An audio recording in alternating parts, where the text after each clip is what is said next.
You are now listening to Mark's Unexplained World by Mark the Medium from Hinckley Community Radio, a non-profit podcast radio station. Tonight's episode is about the Manises UFO incident. Over to you, Mark.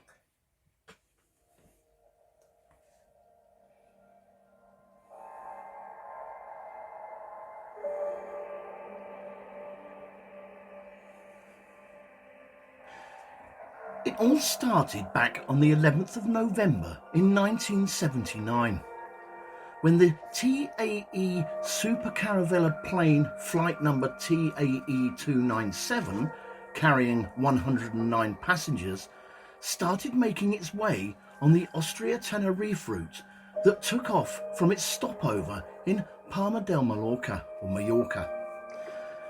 It was at that time that a strange radio signal began to be received on a channel that was built for SOS signals only. What was also strange about this incoming transmission was that the signal did not correspond to any Morse code that was used at that time. Given the strangeness of this signal, the flight pilot then contacted the control tower, who confirmed that the Madrid Alert and Rescue Service was also receiving this strange signal. The strange transmission was coming from 40 miles to the northwest of Valencia, a point that was situated in the middle of the flight path of the aforementioned TAE Super Caravella.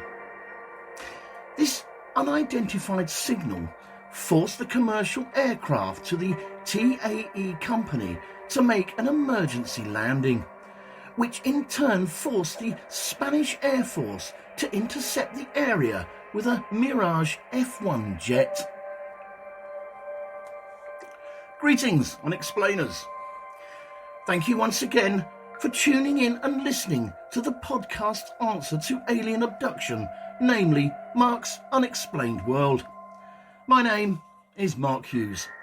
I'm a psychic medium, a ufologist, and a man who views watching Last of the Summer Wine and the Saw films in the same casual manner.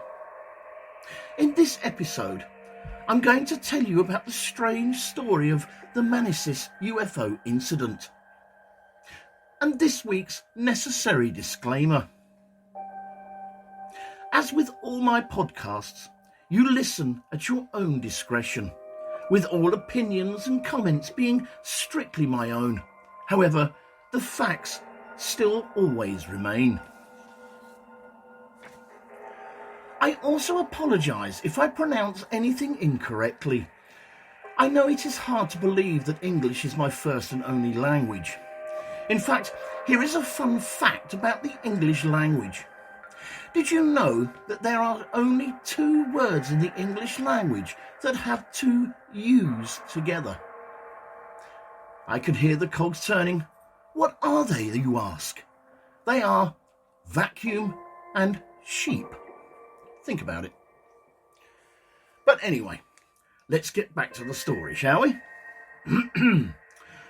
According to Wikipedia, TAE, which stands for Transportes Aéreos Españoles, SA, I think that's right, was an airline based in Spain that operated from 1967 until 1981. It was actually founded It was actually founded in the March of 1966 in Bilbao and began operations in 1967. TAE was actually set up back in 1975. However, without backing, it did not begin flight operations until 10 years later, in the April of 1967, 13 months after it was originally set up. They had originally intended to operate an ex-Air France L1049 Super Constellation craft in 1966, but for whatever reason, this was not taken up at the time. It wasn't until 1967 when the company actually acquired 3 DC-7s and commenced operations. And then in 1969 they acquired a BAC-111 aircraft to add to their fleet. However, in early 1970, due to an unfortunate financial loss, flights were temporarily suspended. It wasn't until 3 years later, in 1973, that operations were restarted and under new management. They leased 2 Douglas DC-8s. In 1975, an SE-210 Caravelle was acquired, followed by a second Caravelle in 1976. In 1975, Air Spain ceased operations and TAE leased 1 further Douglas DC-820 to fill in the vacuum left behind in the charter market.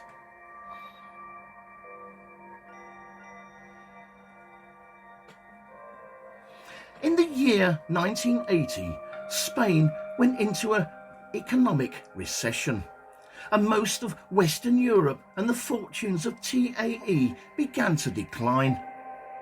Another factor that also influenced the decline of TAE was the increased competition from other charter operators.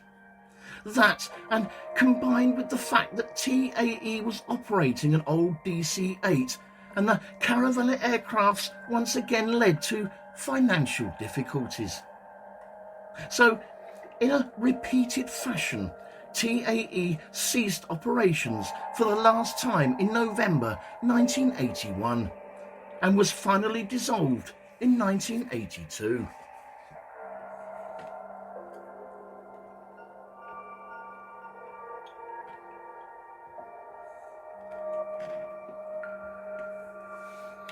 So, let's now look at the incident itself. It was on the 11th of November back in 1979, and the TAE Super Caravelle flight JK297 was the first aircraft involved in the reported incident. Flight JK297 had taken off from Salzburg in Austria with 109 passengers on board, making its way to Las Palmas in the Canary Islands. En route, it had made a refuelling stop on the islands of Majorca before setting off on its final leg of the course towards Las Palmas. Then suddenly, halfway through the flight, at about 2300 hours, the pilot, Francisco Javier Lerdo de Trajada, a pilot with more than 14 years of experience, and his crew noticed a set of red lights that were fast approaching the aircraft. The crew were particularly alarmed because these lights appeared to be on a collision course with a Super Caravelle flight JK297 aircraft. The captain immediately got on the radio to the control tower and requested information from them regarding these strange lights. Although the control tower could confirm that the Madrid Alert and Rescue Service was also receiving this strange signal that was coming from 40 miles to the northwest of Valencia, neither the military radar of Torrejón de Ardoz in Madrid nor the flight control centre in Barcelona could provide any explanation as to what they were or what was causing them. In order to avoid a possible collision with this unidentified air phenomena, or UAP, the flight captain decided to change his altitude. However, strangely enough, the UAP copied the flight's new course heading but stayed about half a kilometre away from the plane. The UAP was violating all of the airline's flight safety rules, and an evasive manoeuvre was deemed impossible by the crew. So the captain then decided to take the flight off course and make an emergency landing at Manises Airport in Valencia. This was the first time in history in which a commercial flight was forced to make an emergency landing because of an unidentified flying object, or as we commonly call it, a UFO.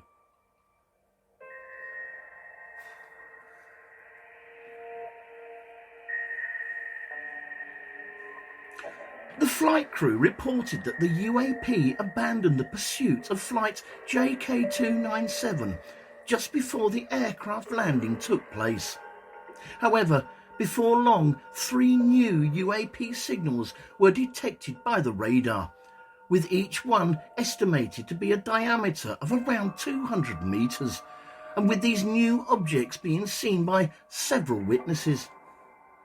One of the unidentified air phenomena, or UAPs, passed very close to Manises Airport runway, so it was decided that the emergency lights were to be lit up on the by the land crew, just in case the object happened to be an unregistered flight experiencing difficulties and unable to make contact.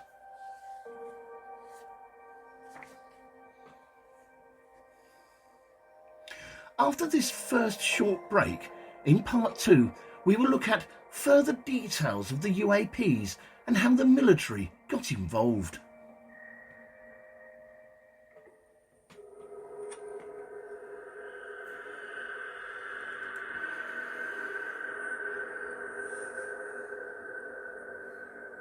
This show is brought to you courtesy of Neil Packer and the Haunted Antiques Paranormal Research Centre. Find them online at www.hauntedresearchcentre.com or at 9 to 11 Regent Street, Hinckley, LE10 1AW. Open on Saturdays from 10 a.m. to 4 p.m. for guided tours of the haunted rooms at just £3 per person. Booking is essential at all times, and over 16s only, please, unless accompanied by an adult. The haunted rooms are extremely haunted, and paranormal activity could and has taken place at any time. Some areas and particular objects or items can be quite scary and unnerving. Membership is available for £25 to qualify for selective offers. And why not download the app, available on both iOS and Android for only $3.99, to keep up to date with what is coming up at the centre.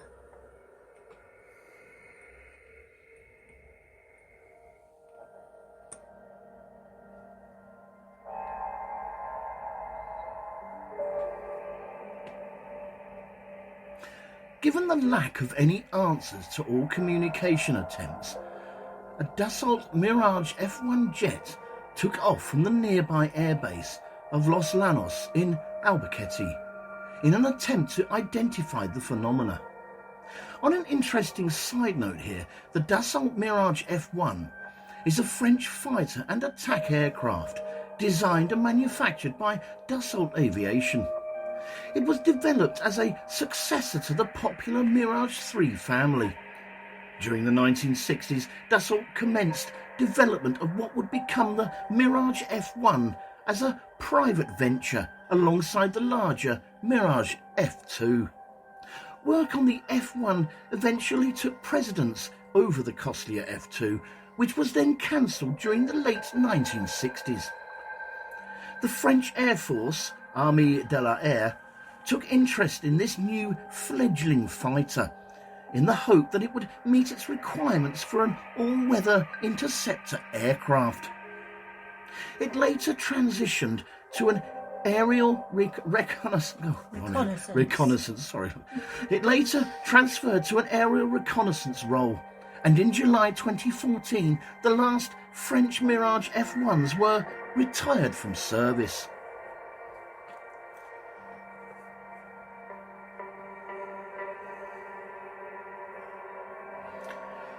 The pilot of the Mirage F1, Spanish Air Force Captain Fernando Camara, had to increase his speed to Mach 0.4 just to be able to get close enough for visual contact. What with he what he perceived to be a truncated cone shape, displaying a changing bright colour. However, despite the flight captions, However, despite the flight captain's initial reports to make some sort of contact with the unidentified flying object, the UAP quickly and without warning disappeared and completely from sight. The F1 pilot was informed of a new radar echo from the nearby airbase of Los Llanos in Albuquerque, which indicated that another UAP had been located on the radar screen, but this time near Sagunto in Valencia. But once again, when the F1 pilot got close enough to the UAP to get good visual contact, again the object accelerated and disappeared. Although this time it appeared that the unidentified flying object seemed to actually be responding to the F1 jet fighter. The UAP appeared to be scrambling the F1's avionics, but not only that, its electronic flight systems were also jammed, and the onboard alert system in the F1 jet fighter warned Captain Camaro that he was being locked on by a continuous wave missile radar.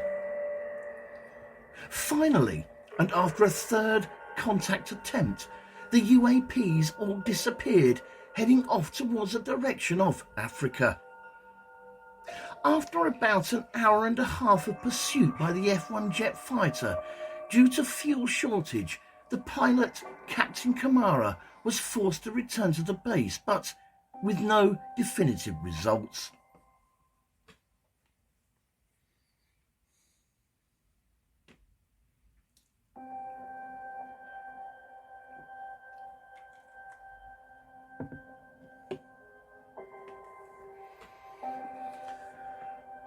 The public impact of the Manises UFO incident was such that by the September of 1980, it reached the Cortes Generales, or the Spanish Parliament.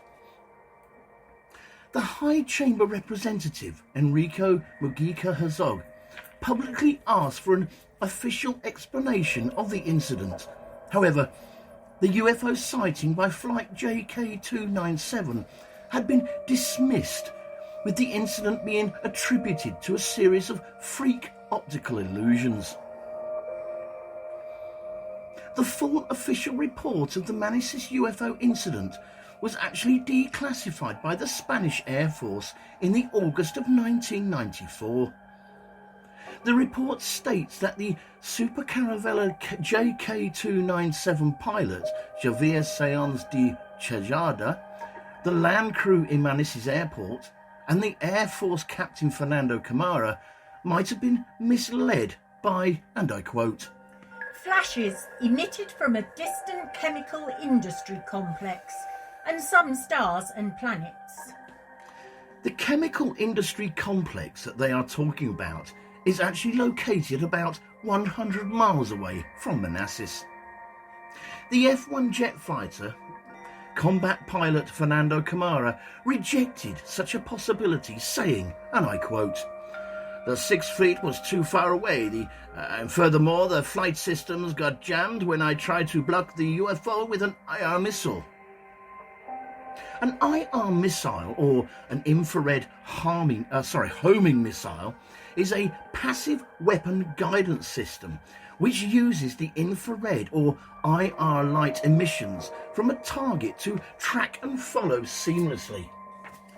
Missiles which use infrared-seeking technology are often referred to as heat seekers, since infrared is radiated strongly by hot bodies.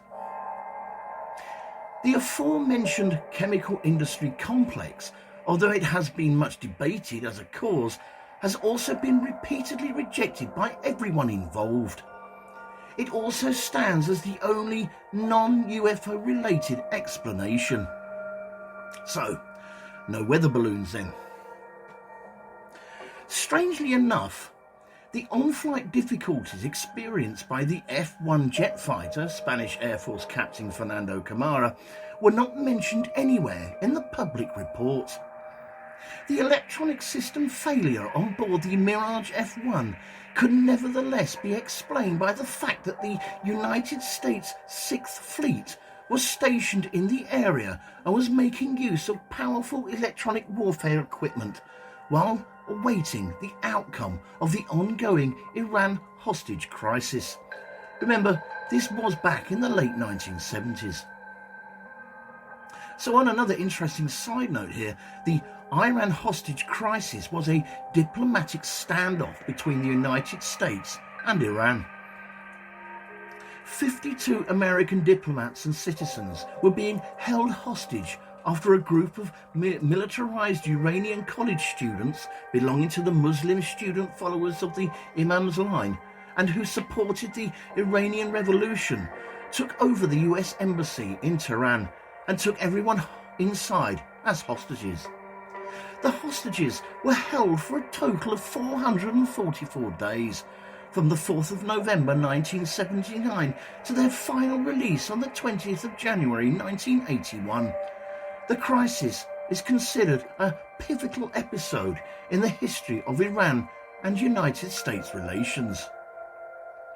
And the United States 6th Fleet is a numbered fleet of the United States Navy operating as part of the United States Naval Force in Europe and Africa.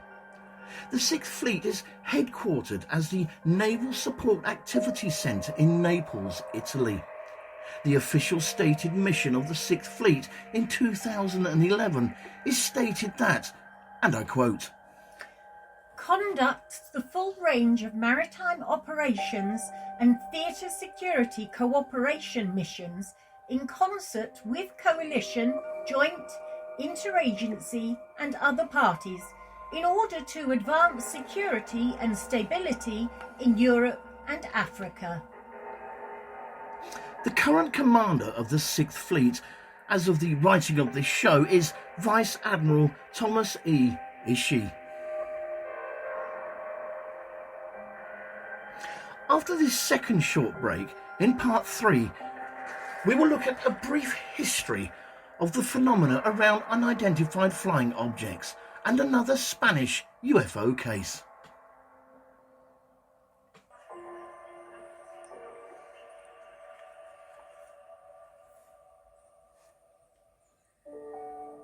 Fright Nights was established in 1999 as the first company in the world to offer overnight ghost hunt experiences to the general public, pioneering paranormal events since the last century. Fright Nights operate at hundreds of the UK's most haunted and exclusive venues. All events have their own team of experienced paranormal investigators, mediums and psychics. They have a VIP members club for regular returning guests, offering loyalty discounts and exclusive invitation-only events. They can also host private events for your family and friends. You can contact them on 07852 998 628 or email them at office@frightnights.co.uk or take a look at their website at www.frightnights.co.uk, where you can see the many locations they investigate and learn about them and the opportunities they have available. Hundreds of ghost hunters join Fright Nights every month for the most thrilling ghost hunting experiences they'll never forget. If you haven't been on a ghost hunt before, then why not join them to see what it's all about? Why not visit their social media sites for up-to-date information on all the places they visit and to see what's coming up in the future? They look forward to seeing you all soon. Fright Nights Ghost Hunting Events. Remember, only the original will do.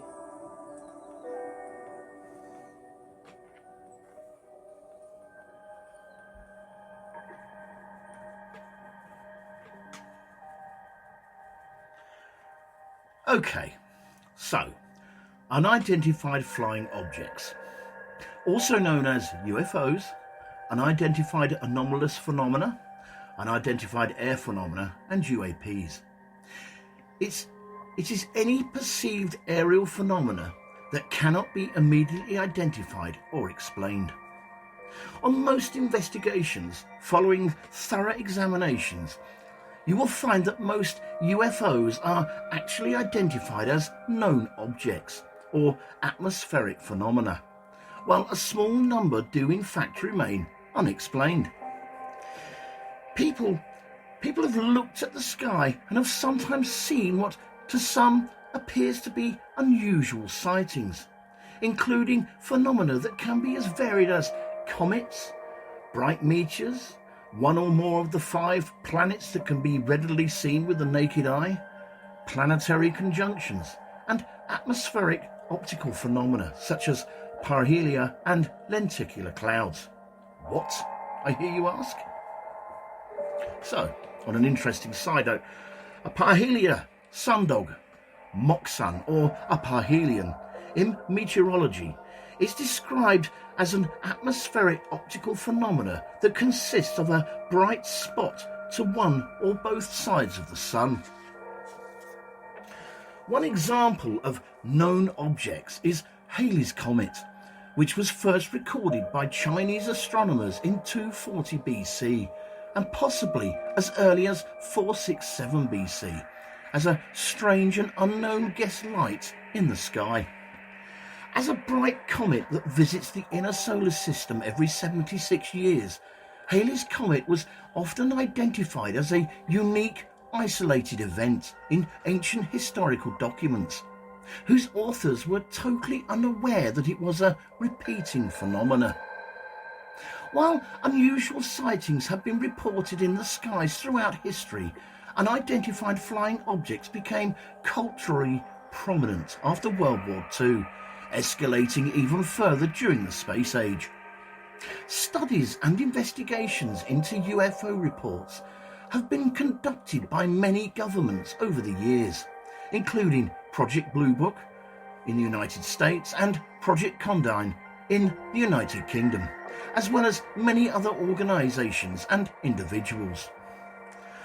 On an interesting side note, Project Blue Book was the code name for the systematic study of unidentified flying objects by the United States Air Force from March 1952 to the department's final termination on December 17, 1969.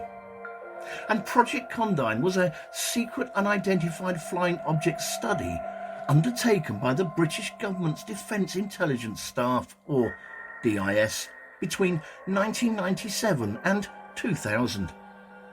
I have covered the history of Project Blue Book in episode 47 of Mark's Unexplained World, available on Spreaker.com, although I haven't done a history of Project Condign, mainly because I haven't written it yet. The results of Project Condign were compiled into a 400-page document that was titled Unidentified Aerial Phenomena in the UK Air Defence Region. The document drew on approximately 10,000 sightings and reports of UAPs that had been gathered in the UK. It was released into the public domain on the 15th of May 2006 after the September 2005 Freedom of Information Act that was requested by UFO researchers David Clark and Gary Anthony. However, the identity of the report's author or authors has never been made public. The US government currently has 2 departments dedicated to UAP or UFOs, data collection and analysis. They are the NASA's UAP Independent Study Team and the All Domain Anomaly Resolution Office.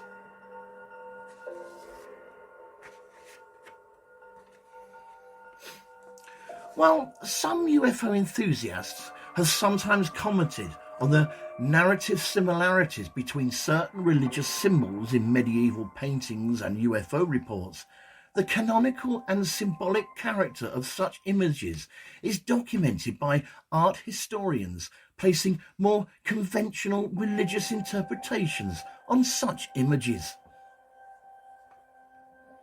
Scientists and skeptics, organisations such as the Committee for Skeptical Inquiry have provided prosaic explanations for these unidentified flying objects, namely that they are caused by natural phenomena, human technology, delusions, or even hoaxes. However, some small but vocal groups of ufologists favour the unconventional or the pseudo-scientific hypothesis, often claiming that unidentified flying objects are evidence of extraterrestrial intelligence, technologically advanced cryptids, interdimensional contact, or even time travel. But even after decades of promotion of such ideas by its believers, and more commonly in popular culture, the kind of evidence required to solidly support such a claim has not been, unfortunately, forthcoming.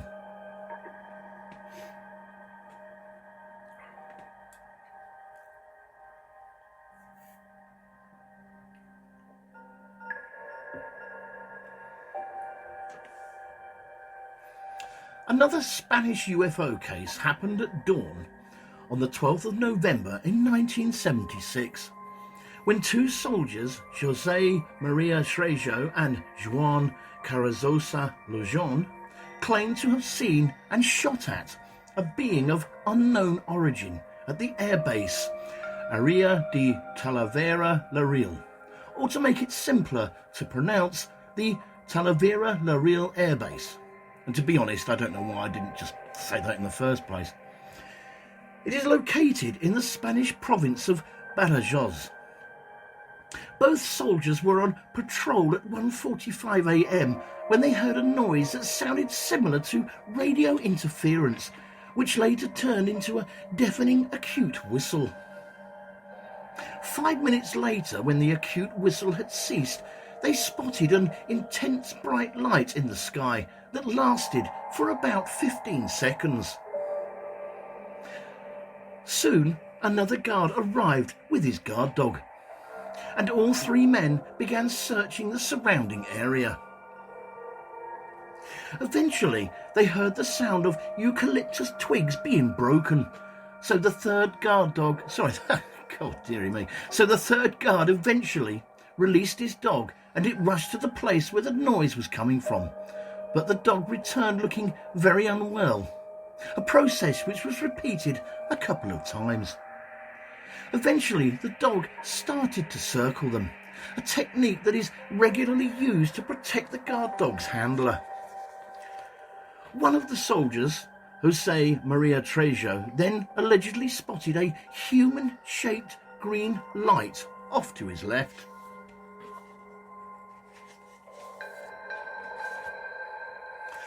The being was said to be about 3 meters in height, approximately 9 feet, and was also said to be formed of small light points, and that the brightness was more intense along its edges. Its head was said to be small and covered by something that resembled a helmet. The arms were very long, and there were no apparent hands or visible feet. The same soldier, José María Trejo, then fainted, our hero, after which his other two colleagues opened fire towards the creature. Around 40 to 50 bullets were fired directly at the entity. However, the being simply vanished from sight. While José María Trejo was being assisted towards, the same acute whistling sound was once heard again. I'm going to read that again because I think I got that wrong. While José María Trejo was being assisted afterwards, the same acute whistling sound was heard once again. That's better. I've been ill this week, that's what I put it down to. The very next morning, a team of 50 soldiers searched the whole area inch by inch, but found no evidence of bullet casings or bullet holes. However, the Air Force eventually concluded that the soldiers did fire their guns at something. Spanish Army veteran Vincent Juan believes the soldiers suffered nothing more than a hallucination which was strengthened by fear and confusion. But once again, no weather balloons.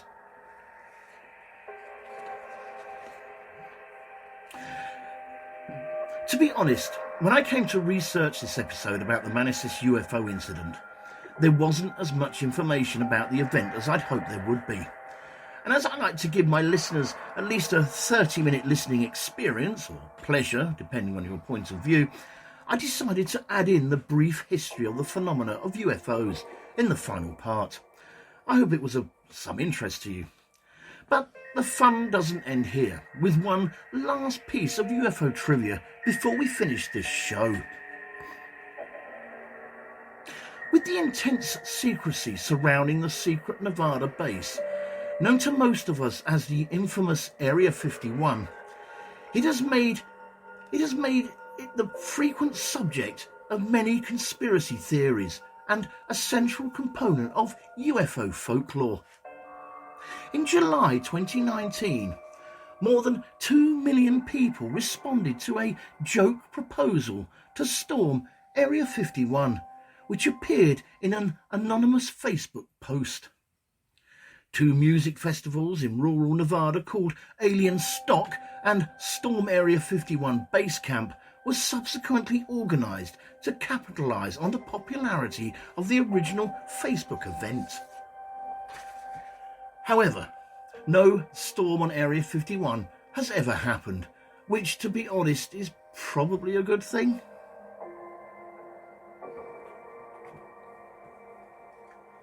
Thank you all for taking the time out to listen to this episode of Mark's Unexplained World, and hope you found it interesting. In our next episode, which is show 70, we are going to be looking at the strange death of David Glenn Lewis. It was on the night of the 1st of February, back in 1993, when motorists saw a man who was wandering on the highway near Rivard Road in the town of Moxie. They turned the car round to warn other drivers of his presence after passing him. But when they returned, they found that the man had been struck by another vehicle, which had left the scene. Typical hit and run. He was quickly pronounced dead when the ambulance arrived. However, he was not identified as David Glenn Lewis for another 11 years. How and why the 39-year-old Lewis had travelled 1,606 miles from his home near Amarillo in Texas, where he was last confirmed to have been seen only around 3 days earlier, to end up in central Washington is not known. This show was written and researched by myself, Mark Hughes, and proofread and edited by Linda Hughes. The actors in this episode were Mark Hughes, Linda Hughes and Denise Poolar, with special thanks to Neil Packer and the staff at the Haunted Antiques Paranormal Research Centre in Hinckley, and a big thanks to everyone for listening. Mark's Unexplained World, because there's more to the paranormal than meets the third eye. And remember guys, keep it real, because being real is better than being perfect. This show and all its contents are covered by the basic copyright of Mark the Medium.